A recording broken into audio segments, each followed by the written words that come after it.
Bismillah ar-Rahman ar-Rahim. In the name of Almighty Allah, the entirely merciful, the Rahim, the Rahman, the Rahman, and the specially merciful, the Rahim, the especially merciful, Ar-Rahman ar-Rahim, Ar-Rahman ar-Rahim.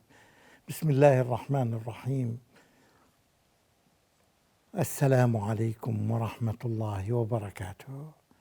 I intentionally use this kind of greeting because it is the greeting that had been used by our beloved Prophet Muhammad sallallahu alaihi wasallam, by the best human being on this planet. The best human being that touched this planet, this earth, had used this greeting, the same greeting that we are using nowadays. Assalamu alaikum wa rahmatullahi wa barakatuh. I'm focusing on this so that we can appreciate it. We appreciate it by using it to get the benefit and by knowing the effect of using it that will spread peace on the entire planet. Hopefully, we can do that. And I encourage you and me and every human being, everyone who observes these episodes, to use this kind of greeting because we want to get rid of the current state of the world. We want to change it into a peaceful world as we had been commanded. One of the commands to us is to increase the goodness on this planet, on this earth. And we do this at least by doing the basics of it.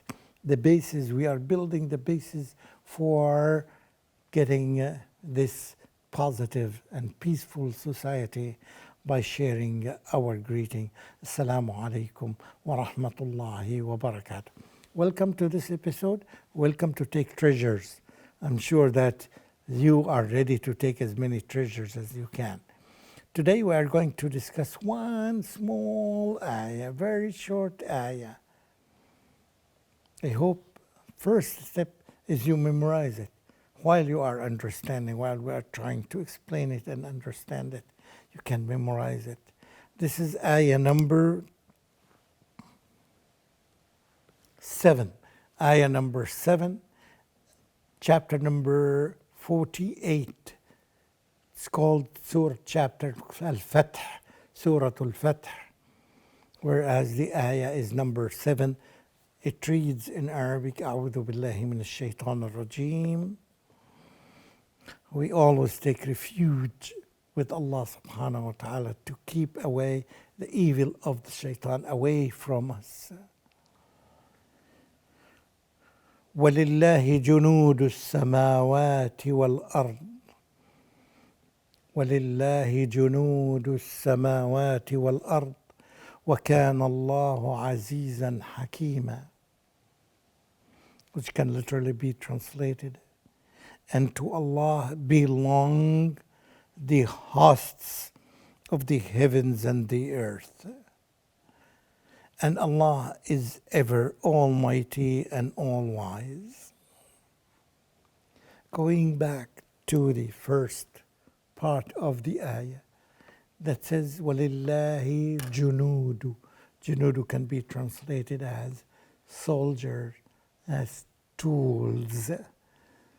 In other words, everything in this world or everything in this universe is a soldier of Allah. Allah can command it to do something, to act something, and it does. It obeys. But those kinds of soldiers and those kinds of tools are totally different from the tools the human does. Though the human has full control, this is as a tool. I use it as a tool for writing. This is as a tool for watching and seeing. Everything in the universe is a tool in the hand or is under full control of Allah subhanahu wa ta'ala. And Allah subhanahu wa ta'ala commands it. Allah commanded the mountain to be in this shape, so it formed this shape. Allah commanded the mountains to go into this area, it goes to that area. Allah commands the clouds to move that direction, it goes to that direction. Allah commands the fire to burn, it burns. Then Allah subhanahu wa ta'ala commands the fire to stop burning, it stops burning. And we have many examples in the Quran. For example, the fire, when Allah commanded it, because the default of fire is to burn, but not all the time. If Allah commands it to do something else, it does. We have seen the example of Ibrahim alayhi salam, when Allah subhanahu, when they threw him, his enemies threw him inside fire. Allah commanded fire just to be gentle and breezy on Ibrahim. So it became. It did not stop its qualities of burning. And Ibrahim went into the fire and came out of it without being burned. Why?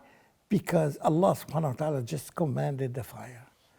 قُلْنَا يَا نَارُ كُونِي بَرْدًا وَسَلَامًا عَلَى إِبْرَاهِيمَ.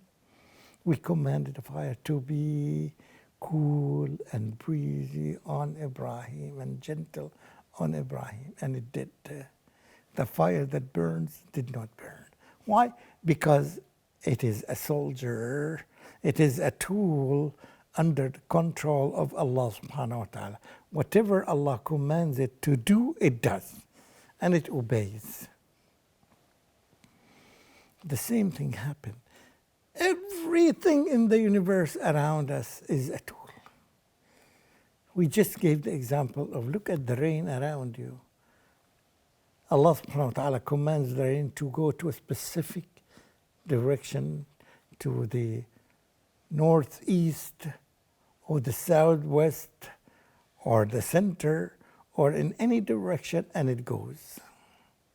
It may pass by many countries, or it may pass by many regions, many lands, and many areas without falling any kind of drops of rain. We see the clouds every day coming, and the people who work in that field, they tell us tomorrow at noon there will be fire. Then some of them, they will change their statement, maybe. And a Muslim who work in that field, they will say, Inshallah, if Allah wills, the rain will fall in this area, all will fall in the other area. And we wait for the permission and the will of Allah subhanahu wa ta'ala to see the rain coming here and there. Everything in the universe is a tool of Allah. Oh, you feel very happy when you know how powerful Allah subhanahu wa ta'ala is. Am I worshipping this Lord with all these names and qualities and attributes and abilities? Yes, I am. So I trust Him. He can do anything if I ask Him, if I serve Him, if I obey Him. So the potential or the possibility that He will respond to me is very high. As Allah subhanahu wa ta'ala promised me and promised you and promised the believers, ادعوني أستجب لكم. Call upon me and I will respond to you. So if we call upon Allah subhanahu wa ta'ala, He will respond to us. And we know, and this is even currently, you can see it. Some people in some areas, when they go for the prayer of asking Allah, special prayer for asking Allah to give them rain, water, it's called in Arabic, Salatul Istisqa. They go to do the prayer carrying their umbrellas. Wow.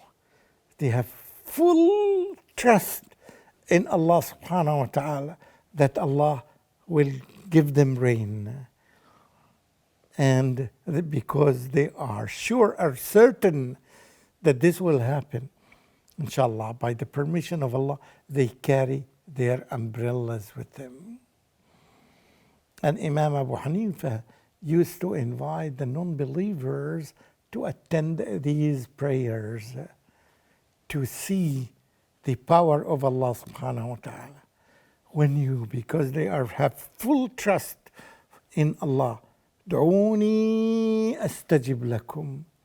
Call upon me and I will respond to you. And they are sure that Allah will respond. So they go with their umbrellas, and while they are doing the prayer, even before they finish the prayer, the rain starts to fall upon them.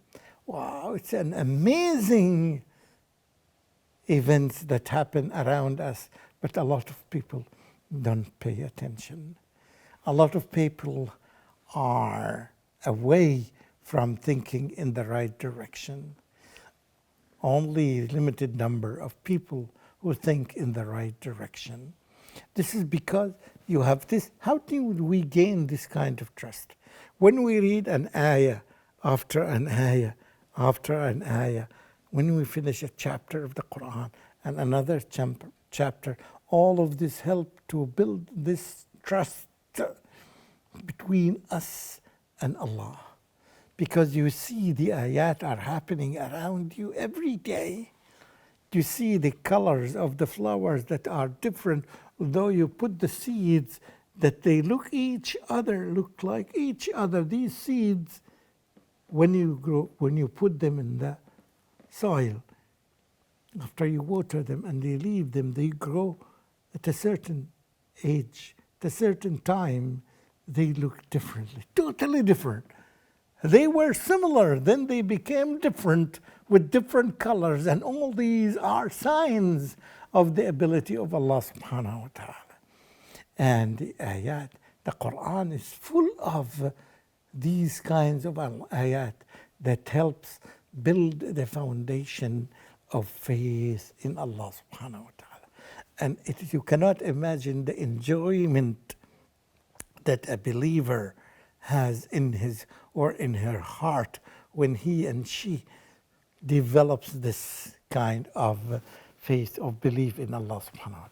You find them happy even if some incident, if some events, if some calamities, if something negative happens to them, yet they are still happy and smile and accept the whatever fate is designed for them, is decided to them, to happen to them willingly, and they accept everything. This is the state of rida, satisfaction. And this is something that everyone in the world is looking for. It is there in the hearts of the believers. It is there. We learned it from the Holy Quran and from the trust that we gained from the book of Allah subhanahu wa ta'ala.